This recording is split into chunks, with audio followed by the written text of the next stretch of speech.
მე მომერია დიდი სურვილი დავწერო ჩემი ბიოგრაფია.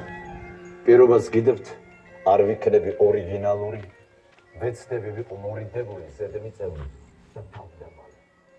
საუკეთესო ჩემ თვისებებს მიეკუთვნება და მის შესახებ მე თვითონ ვიტყვი 20 სიტყვას. არ ამყოფილ ვარ არასოდეს რეპორტიორად, არ ამყოფილ ვარ ასოთა მწყობი, არ განვიცდი ასოების ლაქის სუნის და ახლად გამოსულ გაზეთების არომატი. არც დიდ ქუჩებში მიმუშავია ფეხსაცმლის მწმენდავად. წარმოიდგინეთ, აფრიკაშიც კი არ ამყოფილ ვარ და ლომიც კი არ მომიკლავს და ამის შემდეგ ალბათ აღარც გაგიკვირდებათ, რომ არ მყოლია მეგობარი არც კონდუქტორი, არც შოფერი, არც ლოთი, არც ფუთი, არც ჯიბგირი, არც კურდი, არც ზანგი, არც კომუნისტი, არც სომეხი, არც რუსი, არც დამპე, არც ვაიტმენი, არც ტოლსტოი. მიყვარდა მხოლოდ ბედისწერა, როგორც ერთობა კაცისა და ბუნების ყველა კანონებს. მიყვარდა მეფე ოიდიპოს თავისი ბნებით, თავისი ბედით, დანიის პრინცი სამლეტის ყველა სისუსტეებით და ჩაით ჰაროლდის მოწყენილობა. მიყვარდა ნაპოლეონი თავისი პოზით, მიყვარდა ჰიტლერი თავისი სიგიჟით და მიყვარს ლენინი, რატომ არ ვიცი.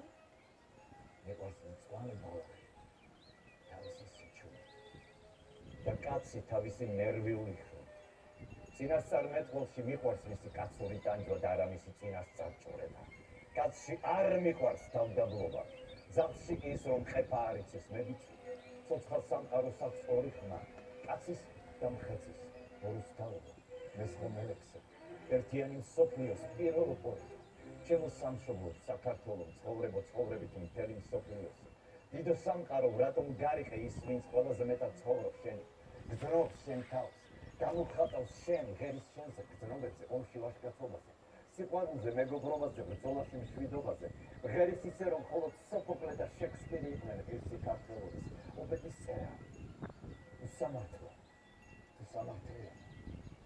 რატომ იტოვებ ჩრდილში ყოველთვის რუსთავის და საქართველოს, რატომ?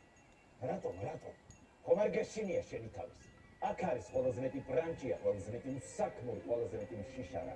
აქ არ არის კონტრასტი, აქ არიან მღდალები და ნაღდები, აქ არიან არტისტები ცხოვრებაში, უიღბლოები ნამდვილ სცენაზე, აქ არიან უხმო მომღერლები, დამალები.